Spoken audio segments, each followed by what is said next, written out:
말씀 앞에서 경외함으로 주께 홀로 매일매일 읽어가실 수 있게 되기를 바랍니다.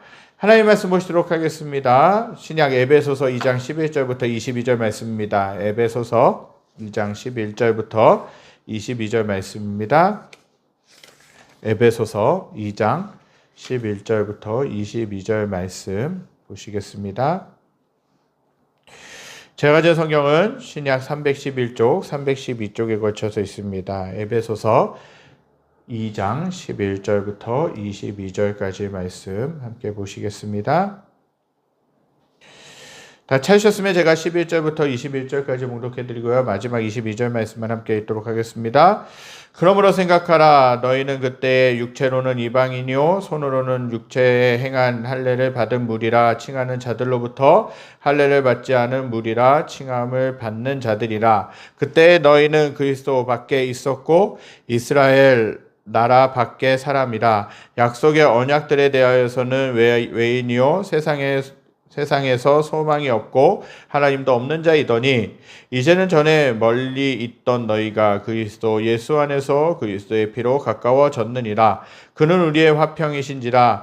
둘을 하나로 만드사 원수된 것 곧 중간에 막힌 담을 자기 육체로 허시고 법조문으로 된 계명의 율법을 폐하셨으니 이는 이 둘로 자기 안에서 한 세 사람을 지어 화평하게 하시고 또 십자가로 이 둘을 한 몸으로 하나님과 화목하게 하려 하심이라. 원수된 것을 십자가로 소멸하시고 또 오셔서 먼 데 있는 너희에게 평안을 전하시고 가까운 데 있는 자들에게 평안을 전하셨으니 이는 그로 말미암아 우리 둘이 한 성령 안에서 아버지께 나아감을 얻게 하려 하심이라. 그러므로 이제부터 너희는 외인도 아니요 나그네도 아니요 오직 성도들과 동일한 시민이요 하나님의 권속이라. 너희는 사도들과 선지자들의 터 위에 세우심을 입은 자라. 그리스도 예수께서 친히 모퉁이 돌이 되셨느니라. 그의 안에서 건물마다 서로 연결하여 주 안에서 성전이 되어가고 22절 함께 읽겠습니다. 너희도 성령 안에서 하나님이 거하실 처소가 되기 위하여 그리스도 예수 안에서 함께 지어져 가느니라. 아멘.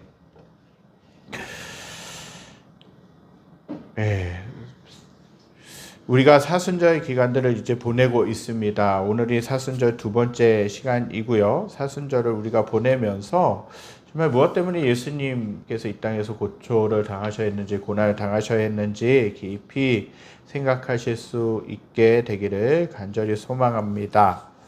세상에서 가장 경이롭고 성스러운 장소이지만 오히려 세상에서 가장 많은 갈등과 분쟁이 있는 곳이 있죠. 지금도 그 나라들은 대치의 상태 가운데 있습니다.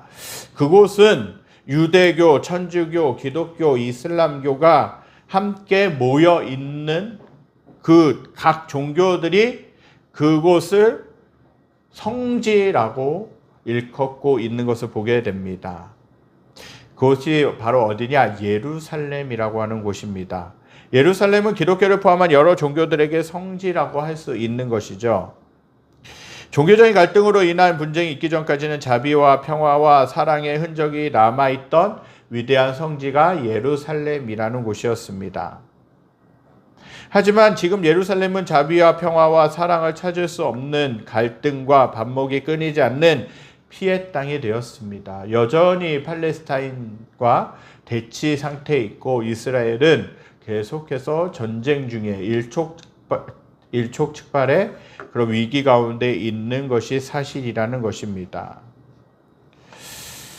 그래서 끊임없이 테러가 일어나는 곳이기도 하다는 것이죠. 잠재되어 있는 갈등들이 있다라는 것입니다.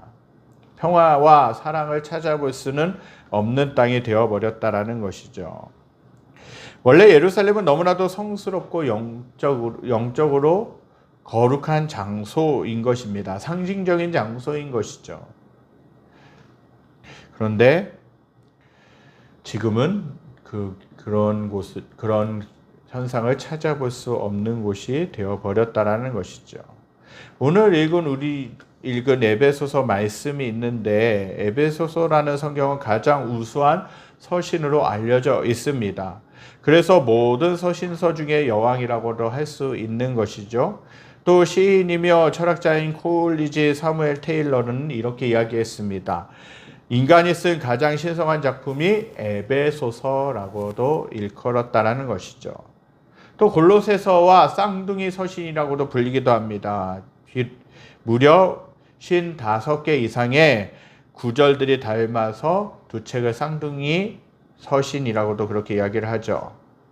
에베소서는 어느 한 교회만 보낸 편지가 아니라 바울이 개척한 소아시아의 모든 교회들에게 보낸 편지가 에베소서라는 편지입니다. 교회들마다 이 편지를 돌아가면서 읽기에 회람장이라고도 합니다. 회람장이 뭡니까? 모든 사람이 돌려가면서 읽는다라는 것이죠. 골로새서 4장 16절에 바울이 이렇게 이야기하죠. 회람장이 있다. 그런데 그 편지가 현재는 라오디게아 교회에 있다. 그것이 너희에게 올 때 반드시 읽어라라고 하는데 그 편지가 바로 어떤 성경이냐? 에베소서라고 하는 편지라는 것이죠. 에베소서 6장 21절에 이렇게 기록되어 있습니다.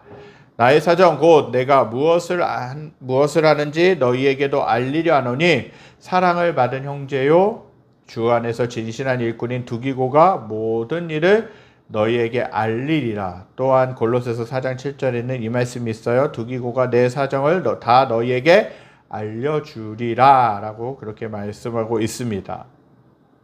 바울의 이 말은 뭐냐? 로마 감옥에 있는 그가 에베소서를 소아시아의 교회들에게 보낼 때 편지 배달부로 두기고를 세웠다라는 것이에요. 에베소서를 쓸 당시에 바울은 어떠한 처지 가운데 있었느냐?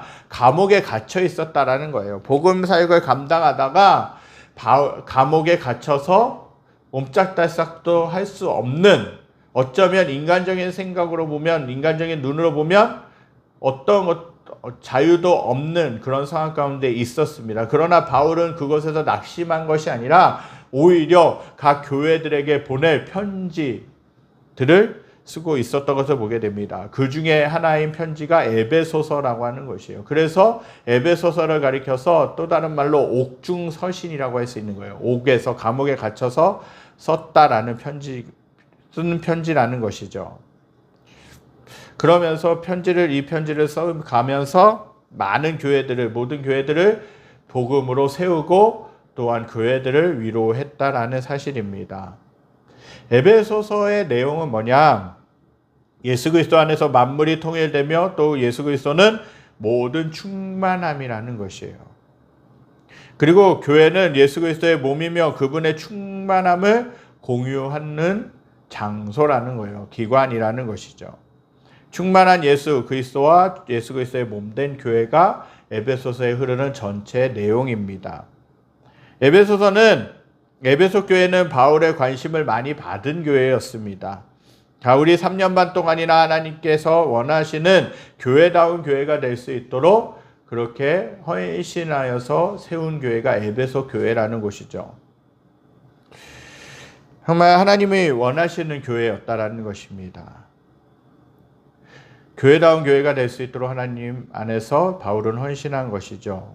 그 노력의 결과로 어떻게 됐습니까? 에베소 교회는 사랑이 넘치는 좋은 교회로 인정받을 수 있었습니다. 에베소 교회는 비록 사도 요한이 계시를 받던 AD 90년경에는 사랑이 없기 때문에 하나님으로부터 예수님으로부터 책망을 받았지만 바울이 사역했던 초창기에는 사랑이 넘치는 교회였습니다. 은혜가 넘치는 교회였다라는 것이죠. 에베소 교회는 비록 어려움이 있고 아픔과 부족한 면이 있었지만 모든 것을 사랑이 덮어주고 사랑으로 이해하며 아름다운 사랑의 공동체를 만들 수 있었다는 것이에요. 교회가 뭡니까? 하나님이 다스리시는 곳이고 정말 믿는 자들이 모여있는 곳이 교회인데 무엇보다 사랑이 충만하게 시작할 때 교회는 계속해서 세워져 갈 수 있다는 거예요. 교회에 왔는데 새로운 분들이 왔는데 그냥 본체만체하고 사랑이 없이 대한다면 그들은 오히려 적응하지 못할 것이라는 것이죠. 교회만큼은 하나님 안에서 사랑이 넘치는 곳이어야 된다라는 것입니다. 용납하고 용서하고 받아주고 이해하고 그를 위하여서 그의 부족한 모습이 보일 때 그것을 가지고 정죄하고 비난하는 것이 아니라 또한 사랑으로 감싸주면서 이해해주면서 그가 변화될 수 있도록 기도해주는 것이 교회라는 것이죠. 에베소 교회가 그런 사랑이 많았던 교회였습니다. 사랑은 허다한 허물을 덮는다라고 말씀하셨어요. 그렇게 에베소 교회는 사랑으로 뭉쳐진 교회였습니다. 한 번은 바울이 예루살렘에 올라가서 붙잡혀 감으로 인해서 로마로 호송되기 전에 밀레도라는 곳에 머물게 된 일이 있었습니다. 바울은 그곳에서 50km 떨어진 에베소 교회의 장로들을 청한 것입니다. 에베소 교회의 장로들은요 50km를 마다하지 않고 달려와서 바울의 고별 설교를 듣게 되는 일이 있었습니다.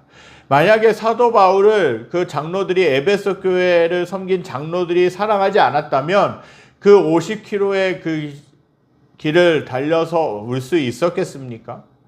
불가능했다라는 것이죠. 사랑은요 50km뿐만 아니라 몇백 킬로미터에 떨어져 있다 할지라도 어느 순간에 와서 만나고 교제하고 나누는 것이 사랑인 것이에요. 거리의 차이가 아니라는 것이에요. 마음이라는 것이죠. 에베소 교회 장로들은 그 50km를 마다하지 않고 멀다라고 하지 않고 사도 바울에게 와서 고별 설교를 듣게 되는 일이 있게 되죠. 교통편이 발달하지 않았던 그때 당시에는 이 거리도 너무나도 어려운 거리였을 것입니다. 그리고 에베소 교회를 위한 바울의 마지막 설교를 듣고 헤어지는 것이 서운해서 함께한 모든 사람들이 크게 울었다라고 사도행전에서 그렇게 기록하고 있습니다. 에베소 교인들은 그만큼 사랑이 많은 교회였습니다. 바울은 에베소에서 50km 떨어진 밀레도에서 에베소 교회 장로들을 청하여 교회를 위한 마지막 당부의 말을 전한 것이죠. 교회가 지금처럼 사랑이 넘치는 교회가 되도록 노력하고 깨어 있으라고 사도 바울은 에베소 교회 장로들에게 고별 설교를 통해서 부탁했습니다. 그런데 바울의 이러한 당부에도 불구하고 에베소 교회는 얼마 되지 않아 사랑이 점점 식게 되는 일이 벌어지게 되죠. 사랑이 식어지니까 그동안 보이지 않던 허물들이 보이기 시작합니다. 사랑의 울타리가 무너지니까 바울의 염려대로 어그러진 말을 하는 무리들로 교회가 혼란을 겪게 되었다라는 것입니다. 무엇보다도 할례를 받은 교인과 할례를 받지 않은 교인들 간의 갈등이 점점 드러나기 시작했다라는 것이에요. 할례 받은 에베소 교인들은 할례를 받지 않은 에베소 교인들에게 할례를 받아야 유대인들처럼 율법적으로도 하나님의 약속의 자녀가 된다라고 그렇게 이야기를 합니다. 그들이 지니고 있었던 거룩한 흔적인 할례의 피를 그들은 높였다라는 거예요. 우리가 몇 주 동안 살펴봤던 복음에 대해서 또 그 배경에 되었던 갈라디아 교회들도 이런 비슷한 문제가 나왔다라는 거예요. 거짓 교사들이 그들에게도 왜곡된 복음, 어떻게 믿음으로만 구원을 받을 수 있느냐, 정말 구원을 받기 위해서는 그에 따른 행동도 필요하지 않느냐라고 그렇게 이야기를 한 거예요. 사랑이 식어진 오늘 본문에서 살펴본 에베소 교회도 사랑이 식어지니까 할례파와 무할례파가 나누어지면서 계속해서 서로 분열하고 갈등했다라는 것이에요. 할례를 받아야 구원받은 사람의 상징이지 않느냐, 그렇게 이야기를 하는 것이죠. 이 두 부류로 나뉜 사람들의 의견 차이는 너무나도 극명했습니다. 오늘날의 사회를 보는 것 같았어요. 이런 의견 차이는 이들을 점점 멀어지게 한 것이에요. 이들은 마치 끊어져 버린 다리처럼 서로 소통하려고 하지 않았어요. 평행선처럼 만나지 못할, 결코 영원히 만나지 못한 평행선을 달리는 사람들이 되었다라는 것이에요. 소통하지 않았다라는 거예요. 무엇이 이들의 끊어진 다리를 다시 연결해 줄 수 있겠습니까? 오늘 읽은 말씀에서는 에베소 교회 안에 할례를 받은 성도들과 할례를 받지 않은 성도의 화합을 말하고 있습니다. 할례를 받은 유대 크리스찬들은 자기들이 흘린 피를 알아주기 원했어요. 자신들의 피 흘린 공로를 높여주기를 원했다라는 것이죠. 자신들은 할례 받지 않은 이방인들과는 근본적으로 다르다라고 그렇게 주장을 하게 되죠. 그래서 그들과 비록 교회는 같이 다니긴 하지만 하나가 될 수 없다라는 그런 합리화를 시키기 시작합니다. 할례받지 않은 이방인 그 기독교인들이 이방 기독교인들을 무시했어요.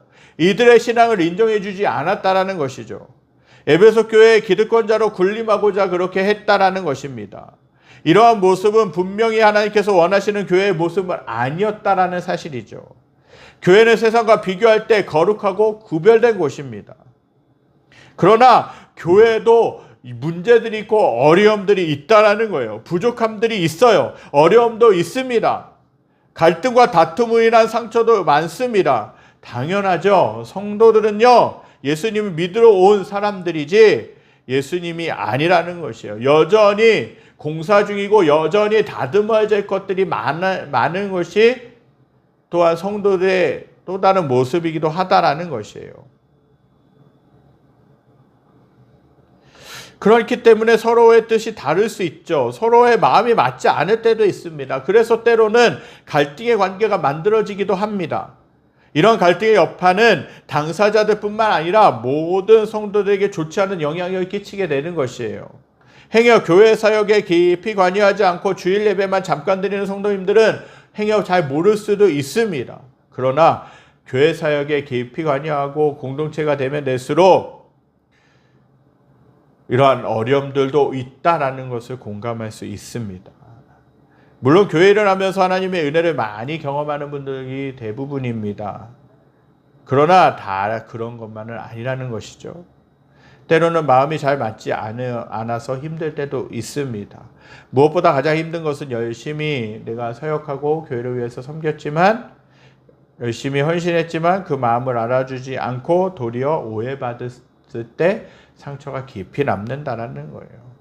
교회를 떠난 분들, 제가 주중에 이제 카페를 운영하면서 섬기면서 이제 몇몇 손님들을 만납니다. 대부분이 단골 손님이기도 하지만 몇몇 손님들 만나고 교회에 대해서 때로는 제가 매번은 아니지만 교회를 찾는 분들, 또 관심 있는 분들에 대해서 교회를 초청하기도 합니다. 그분이 다 초청돼서 응해서 저희 교회에 나왔으면 좋겠지만 그렇지 않은 분들도 있어요.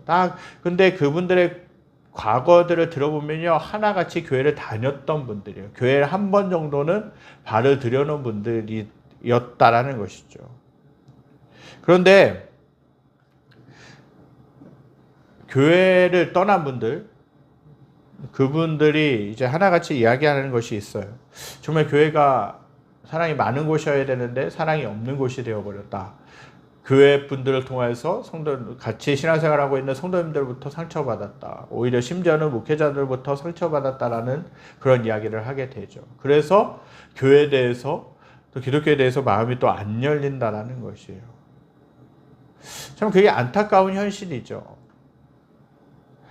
거룩한 성도, 하나님의 자녀가 모인 곳이 교회이고, 물론 이제 교회 안에서 신앙생활을 하는 가운데서 예수님을 인격적으로 만나고 다시 예수님 영접하고 하나님의 자녀가 되는 분들도 있지만, 또 하나님의 자녀가 되어져서 교회에 속한 분들도 있다라는 것이에요. 근데 여러 상황들 속에서 어려움들을 좀 만나면서 좀 안타까움이 밀려오는 것을 보게 됩니다. 서로 화합하는 것이 중요한 것이죠. 사랑이 필요하다라는 것이에요. 그런데 믿는 자들이 오히려 또 열심히 헌신한 사람들을 오해하고 그렇다 보면 상처가 얼마나 크겠습니까? 그러한 계기로 인해서 작은 하나의 계기, 그것이 좀 더 커져서 교회를 떠나는 것이에요. 정말 그들은, 그 헌신된 성도들은요, 최선을 다해서 봉사합니다. 자신들의 시간을 쪼개서 내집일을 하는 것보다도 더 열심히 교회 사역을 감당합니다. 교회를 사랑하는 대부분의 성도는 이렇게 피 같은 시간과 피 같은 물질과 피 같은 헌신을 다 드린다라는 거예요. 그런데 때로는 이런 헌신을 알아주지 않는다고 시험에 빠지는 경우도 있다라는 것이죠. 그리고 자신들의 헌신을 자랑하기도 하는 일이 일어나게 됩니다. 이렇게 자신의 공적을 앞세우고 타인을 비판하는 이런 모습은 보이지 않게 성도들의 마음의 단위를 끊어지게 만든다라는 것이에요. 성도들끼리 서로 마음을 이해하며 소통하고 함께 화합하며 하나님께서 원하시는 교회를 만들어 나가야 하는데 성도들의 마음은 마치 끊어져 버린 다리처럼 소통하고 교류할 수가 없게 되어버린다는 것이죠. 참 안타까운 것은 교회의 갈등과 다툼은 교회만의 문제가 아니라는 것입니다. 그 이유는 교회는 세상의 빛과 소금의 역할을 감당해야 되기 때문에 그래요. 교회는 교회 다니는 사람들만을 위해 존재하는 것이 아닙니다. 세상을 위해 존재하는 것입니다. 교회는 하나님의 뜻을 세상에 전해야 하는 다리의 역할을 해야 되는데 교회에 문제가 많다면 그 다리는 끊어진 다리가 될 수밖에 없다라는 것이죠.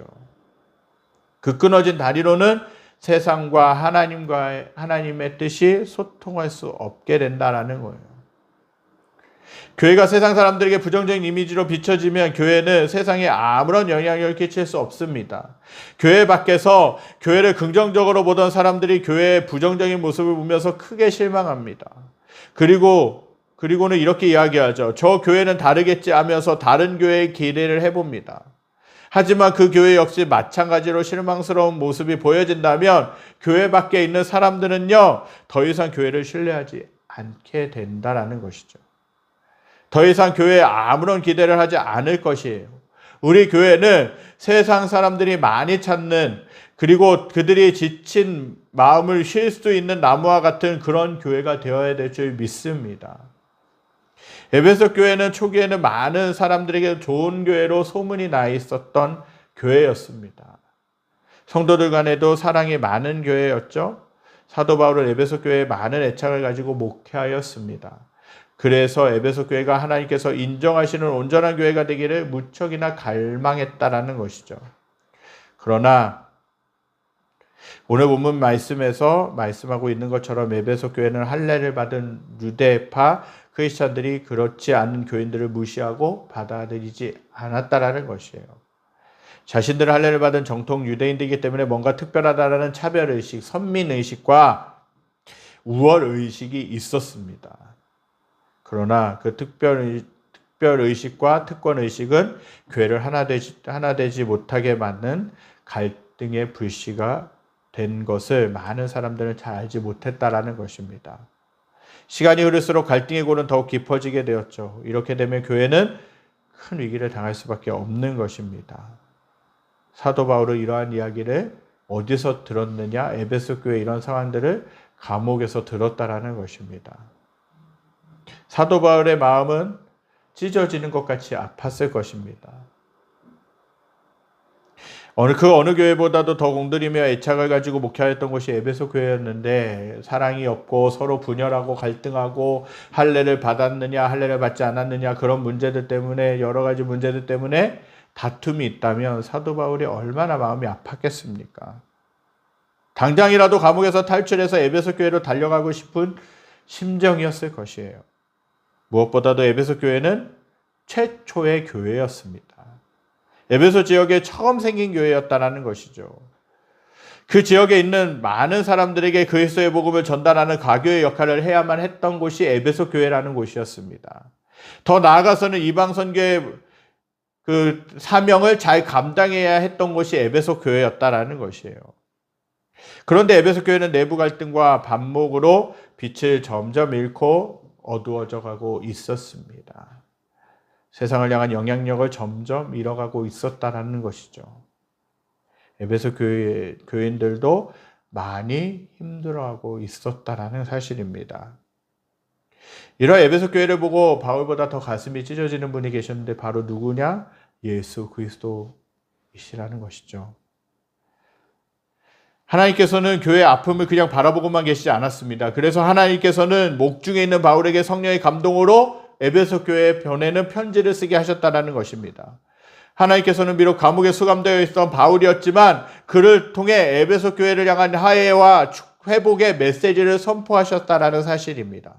그래서 바울은 에베소 교회 강단에서 설교하는 심정으로 편지를 쓰게 되는 것이죠. 이 편지는 마치 에베소 교회 강단에서 눈물을 뚝뚝 흘리면서 설교하는 사도 바울의 애절한 심정이 보여지는 그러한 성경이라고도 할 수 있는 것이에요. 어쩌면 에베소 교회를 보고 마음 아파하시며 흘리시는 하나님의 눈물이 보여지기도 하는 것입니다. 에베소 교인들이여, 깊이 한번 생각해 보십시오. 여러분은 원래 구원받지 못한 사람이었습니다. 하나님에 대한 소망도 세상에 대한 소망도 없이 살아가던 사람들이었습니다. 그런데 여러분은 예수님 믿어 소망의 백성이 되었습니다. 하나님의 약속의 자녀들이 되었습니다. 여러분이 예수님 믿기 전에는 여러분들과 우리 유대인들의 마음의 거리가 참으로 멀었습니다. 마치 끊어져 있던 다리처럼 가까워질 수 없었던 관계였습니다. 그러나 지금 여러분은 예수 그리스도의 구속의 피로 우리 유대인들과 한 형제가 되었습니다. 멀리 있던 여러분과 유대인의 관계는 예수님의 십자가의 피로 가까워졌습니다. 그리고 예수님의 십자가는 막힌 나무를 하시고 우리 유대인과 여러분을 화목하게 하셨습니다. 하나님께서 바울이 쓴 이 편지를 통해 에베소 교인들에게 분명하게 말씀하시는 것 한 가지가 있습니다. 하나님께서는 에베소 교회에서 자랑되고 있는 할례의 피보다 예수 그리스도의 보혈의 피를 더 높여야 한다는 것을 하나님이 말씀하시는 것이에요. 이 예수님의 피를 자랑하고 예수님의 피를 높일 때 다시금 화목하며 다시금 사랑이 넘치며 하나가 되는 교회가 될 것이라고 말씀하는 것입니다. 오늘 보면 13절, 14절에는 이렇게 이야기를 합니다. 함께 읽겠습니다. 이제는 전 원래 있던 너희가 그리스도 예수 안에서 그리스도의 피로 가까워졌느니라. 그는 우리의 화평이신지라. 둘로 하나를 만드사 원수된 것 곧 중간에 막힌 담을 자기 육체로 하시고. 이 말씀은 뭐냐? 예수님의 피를 자랑하고 예수님의 피를 높이면 갈등이 없어지고 화평하게 되며 하나가 될 수 있다라는 것이에요. 에베소 교회가 사랑이 식어지고 서로 원수된 이유는 뭡니까? 유대인들이 받은 할례의 피를 자랑했기 때문에 그래요. 그러나 예수님의 피를 자랑하기 시작하면 사랑과 은혜가 넘치는, 그리고 그 예수님의 사랑으로 인해서 화합하며 평안한 교회가 되더라는 것이에요. 예수님의 보혈의 피는 끊어진 다리를 다시금 있게 만들어줍니다. 성도의 끊어졌던 다리를 이어주는 것이 예수 그리스도의 보혈이라는 것이에요. 세상과 교회 사이에 끊어졌던 다리를 연결시켜주는 것이 뭐냐? 예수 그리스도의 십자가의 보혈이라는 것입니다. 사랑하는 성도 여러분, 어떤 교회가 좋고 건강한 교회이겠습니까? 문제가 없는 교회가 건강한 교회가 아닌 것이죠. 크고 작은 교회들도 여러 가지 문제들이 있습니다. 성도들이 많은 교회들도 여러 가지 어려움들이 있고 고민들이 있고 문제들이 있습니다. 성도들이 별로 없는 그런 교회라 할지라도 여러 가지 고민하고 있는 흔적들이 있고 고민의 지점들이 있고 문제들이 있다라는 것입니다. 하지만 건강한 교회는 뭐냐? 문제가 있다 할지라도 잘 이겨내는 교회가 건강한 교회라는 것이에요. 서두에도 말씀드렸듯이 우리 모두는 온전하지 못하기 때문에 허물이 많습니다. 때로는 우리가 의도하지 않게 상처 주는 말을 하고 상처를 주는 행동을 할 때도 있다라는 것이죠. 부족한 사람들, 목회자를 비롯해서 연약한 사람들이 모여 있기 때문에 교회도 당연히 허물과 약점이 있게 되기 마련입니다. 그러나 건강한 교회는 아무리 크고 어려운 문제라 할지라도 어떻습니까? 잘 이겨낸다라는 거예요. 예수님의 보혈을 수혈받았기 때문에 모든 아픔과 어려움을 이길 수 있다라는 것입니다. 건강하지 못한 교회는 비록 작은 일이다 할지라도 그 일로 주저앉아 버리고 말아버린다라는 것이죠. 예수님의 피를 자랑하면 하나님께서는 그 피로 말미암아 우리의 모든 연약함과 병을 물리치시고 건강하게 해주십니다. 우리가 예수님의 피를 자랑하면 하나님께서는 갈등의 관계에 있는 성도들의 마음 가운데 사랑의 다리를 놓아주십니다. 예수님의 보혈은 치료의 능력이 있고 예수님의 보혈은 화목하게 하는 재료이기 때문에 그렇다는 것이죠. 주님이 재림하실 때까지 세상의 모든 교회는 하나님께서 원하시는 대로 만들어져야 합니다. 주님께서 주신 소명을 이루기 위해서는 교회는 계속해서 지어져 가야 된다는 것이에요. 교회는 건물만을 말하지 않는 것입니다. 여기에서 계신 저와 여러분들이 모두 교회가 된다라는 것이에요. 하나님께서 저와 여러분들 안에 거하실 처소가 되신다라는 거예요. 오늘 본문 22절 말씀 이렇게 이야기하죠. 너희도 성령 안에서 하나님이 거하실 처소가 되기 위하여 그리스도 예수 안에서 함께 지어져 가느니라 라는 것입니다. 방금 읽은 말씀에서 볼 수 있듯이 하나님의 교회된 저와 여러분은 함께 지어져 가야 합니다. 왜 교회에서 예배를 드립니까? 왜 교회에서 성도들과 교제를 합니까? 이제부터 치었던 양육들을 시작하게 될 텐데 왜 교회에서 소그룹으로 모여서 작은 그룹으로 모여서 성경 공부를 하고 정말 제자 훈련을 하고 그렇습니까?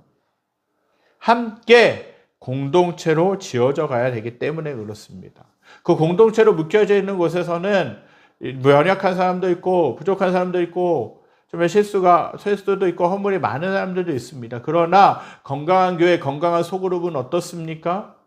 그것들을 하나하나 주님의 사랑으로 덮어줄 수 있고 용납해주고 이해해주고 더 나아가서는 하나님이 그 사람을 치유하실 수 있도록 또 맡겨드리는 것이 건강한 교회이고 건강한 공동체라는 것이에요. 함께 저와 여러분들은 지어져 가야 된다라는 것입니다. 왜 그렇습니까? 하나님 보시기에 아름다운 교회가 되기 위해서 그렇게 함께 지어져 가야 된다라는 것이죠. 우리 교회는 세상에 그리스도의 사랑과 그리스도의 복음을 전달해주는 다리가 될 수 있게 되길 간절히 소망합니다. 우리 교회를 통하여 하나님의 축복이 이 지역과 세상에 전달하는 다리가 되기를 간절히 소망합니다. 저와 여러분들의 사명은 뭡니까? 하나님이 넘치는 교회를 통해 이 지역에 죽어가는 영혼들을 하나님과 연결해주는 다리가 되어야 된다는 것입니다. 이 귀한 일에 저와 사랑하는 성도님들이 우리 교회가 사용되어지기 위해서 먼저 하나님의 교회된 우리들이 다른 성도의 마음에 예수 그리스도의 다리를 놓아줄 수 있게 되길 간절히 소망합니다. 우리의 힘으로는 할 수 없습니다. 우리의 힘으로는 다른 사람을 용납해 줄 수 없습니다. 내가 용납받기를 바라지 다른 사람을 용납해 줄 수 있는 힘이 나에게는 없습니다.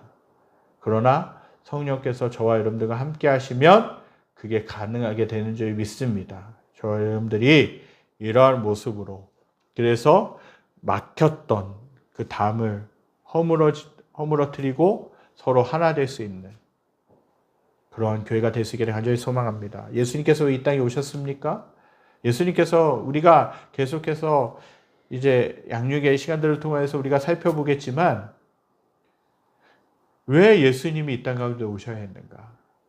죄로 인하여서 저와 하나님과의 관계, 우리와 하나님과의 관계가 끊어졌던 그 다리를 이어주시기 위하여서 막혀있던 담들, 죄로 인해서 하나님과 나와의 관계가 막혀져 있던 그 담들을 허물어 주시기 위해서 예수님이 이 땅 가운데 오신 것이에요. 그 예수님은 굳이 고난받으실 이유가 없었습니다. 그 예수님이 이 땅에 오실 이유가 없었던 것이죠. 하나님과 늘 함께 살아가실 수 있는 분이셨습니다. 그러나 인류가 하나님과의 관계가 막혀져 있는 것을 보실 수 없었기 때문에 하나님은 그 예수님을 이 땅에 보내주신 것이에요. 그 예수님을 믿을 때 저와 여러분들은 하나님과 화목하게 되는 줄 믿습니다. 그리고 화목하게 될 뿐만 아니라 다른 사람들로 하여금 화목하게 하는 직분을 받게 되는 줄 믿습니다. 저와 여러분들이 그러한 삶을 살아가실 수 있게 되길 간절히 소망합니다. 모든 막혀진 담들이 허물어지고 서로가 하나 되어지고 회복되어지고 교회가 회복되어지고 오히려 세상 사람들, 믿는 사람들이 세상 사람들에게 정말 회복된 모습으로 다른 사람들, 하나님과 멀어졌던 그 관계 가운데서 그 사람들을 하나님께로 연결해주는 다리와 같은 역할을 감당하시는 저와 여러분들이 되시기를 간절히 소망합니다. 우리 이 시간 말씀 기억하면서 찬양하기 원합니다. 주는 평화 찬양 드리면서 나아가시겠습니다. 막힌 담을 모두 헐어주신 분이 예수 그리스도이십니다. 그 예수 그리스도께서 이 땅에 오셨고 고난받으시고 하나님의 모든 사역을 감당하셨기 때문에 저와 여러분들이 다시금 우리가 화목하게 하는 삶을 살아갈 수 있게 되는 줄 믿습니다. 이 찬양에 가서 생각하면서 다시 한 번 더 찬양되겠습니다.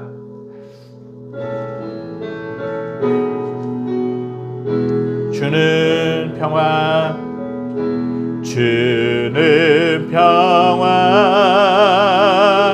막힌 남을 모두 오셨네. 주는 평화, 우리의 평화, 주는 평화, 막힌 남을 모두 오셨네. 주는 평화, 우리의 평화, 우리의 평화, 염려나 맡기라, 염려나 맡기라, 주가 돌보시리. 주는 평화, 우리의 평화, 염려나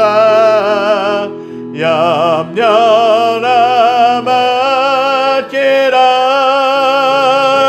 주가 돌보시리. 주는 평화, 우리의 평화, 주는 평화, 주는 평화, 막힌 남을 모두 오셨네. 주는 평화, 우리의 평화, 우리의 평화, 주는 평화, 막힌 남을 모두 오셨네. 주는 평화, 우리의 평화, 염려나 맡기라, 염려나 맡기라, 주가 돌보시니. 주는 평화, 우리의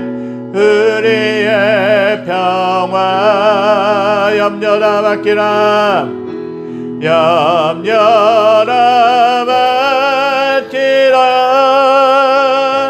주가 돌보시니. 주는 평화, 우리의 평화. 하나님이 저와 여러분들을 늘 회복시키시기를 원하시는 줄 믿습니다. 에베소 교회 사도 바울이 편지를 쓰면서 점점 더 사랑이 식어져 가고, 그러므로 인해서 뭐가 남습니까? 서로가 서로를 향해서 비방하는 것이죠. 정말 구원받기 위해서는 할례를 받아야 된다. 하나님의 자녀가 되기 위해서는, 택한 백성이 되기 위해서는 할례를 받아야 된다라는 그 사람들과, 할례를 받지 않은 사람들과 같이 모여 있음으로 인해서 할례 받은 사람들이 할례 받지 않은 사람들을 공격하고 비난하는 일이 벌어지게 되죠. 사랑이 없으면 교회들이, 성도들이 서로 갈등하게 된다라는 것이에요. 우리가 왜 죽을 수밖에 없는 사람들입니까? 죄가 있기 때문에 그렇죠. 죄로 인하여서 막혀진 담을 허물어 주시기 위해서 누가 오셨느냐? 이 땅 가운데 예수 그리스도께서 오셨다라는 것이에요. 예수 그리스도께서 오셔서 이 땅에서 우리들이 하나님과 인간과 막혀있던 것 다 제거하신 것, 막혀있던 담들을 허물어 주신 분이 예수 그리스도이십니다. 우리가 예수 그리스도를 믿는다면 하나님의 자녀로 살아갈 뿐만 아니라 우리가 하나님의 자녀답게 다른 사람들과의 관계에서 그리스도의 보혈로 다리를 놓아주는 역할을 감당해야 된다는 것이죠. 하나님 우리 교회 가운데 또한 사랑하는 성도님들 가운데 그런 사명을 맡겨주시는 줄 믿습니다. 저와 여러분들이 이런 모습으로 살아가실 수 있게 되길 간절히 소망합니다. 무너졌던 그 다리들을 세워주는 역할, 화평의 화해자로 화평의 사람으로 갈등을 중재하고 그렇게 살아갈 수 있게 되기를 간절히 소망합니다. 그것이 하나님께서 저와 여러분들에게 원하시는 사명인 줄 믿습니다. 기도하겠습니다. 하나님 아버지, 오늘 본문을 살펴보면서 오늘 말씀을 보면서 에베소 교회 성도들이 처음에는 사랑이 많았지만 점점 사랑이 식어져 감으로 인하여서 서로가 서로를 비방하고 할례를 받지 않은 것 때문에 할례를 받은 자들이 비방하고 공격하고 비난했던 것들을 보게 됩니다. 이런 상황 속에서 사도 바울은 이 소식을 감옥에서 듣고 정말 예수 그리스도께서 화평이신 것을, 또 우리가 하나 되어야 된다는 것을, 끊어진 다리를 놓아야 된다는 것을 또 사도 바울은 에베소 교회에게 사랑을 담아 열정을 담아 눈물을 담아 편지를 보냈습니다. 하나님, 우리들 안에 하나 되지 못하게 하는 것이 무엇입니까? 우리들을 갈등하게 하는 것이 무엇입니까? 우리들이 그것들을 주님 앞에 맡겨놓고 주님 안에서 사랑의 사람들로, 화평의 사람들로, 다른 사람들과 하나님과의 관계를 끊어진 다리를 놓아주는 사람들로 그렇게 살아가게 하여 주시옵소서. 넘치는 교회가 세상과 하나님 사이에 끊어졌던 그 다리를 놓아주는 그러한 사명을 감당하는 교회가 되게 하여 주시고, 한 명 한 명에게 하나님의 사랑을 흘려보내는 그러한 축복의 교회로 나아갈 수 있도록 붙잡아 주시고 인도하여 주시옵소서. 우리들의 힘으로는 할 수 없습니다. 성령께서 역사하여 주시고 살아계신 하나님이 저희들을 붙잡아 주시고 힘 주시고 능력 주셔야 모든 것을 감당할 수 있는 줄 믿습니다. 하나님, 저희들이 세상 가운데서, 이 교회 가운데서 화평의 사람들로, 또한 화목의 사람들로 살아가기에 부족함이 없도록 인도하여 주시옵소서. 여호와는 내게 복을 주시고 너를 지키시기 원하며 여호와는 그 얼굴을 내게 비추사 은혜 베푸시기 원하며 여호와는 그 얼굴을 내게로 행하여 드사 평강 주시기를 원하노라. 이제는 우리 주 예수 그리스도의 은혜와 하나님의 무한하신 사랑하심과 성령의 감화 교통하심의 역사가 오늘 말씀을 듣고 하나님과 세상 가운데서 끊어졌던 그 다리를 놓아주는 화평의 사람들로, 화목의 사람들로, 사랑의 사람들로 살아가기로 결단하는 사랑하는 성도들 머리머리 위에, 그들이 속한 직장과 가정과 모든 삶의 터전 위에 여러 가지 분열과 여러 가지 아픔으로 인해서 두 갈래로 나눠진 이 나라와 이 민족과 전 세계 모든 열방 위에 지금부터 영원까지 함께 계시기를 간절히 축원하옵나이다. 아멘.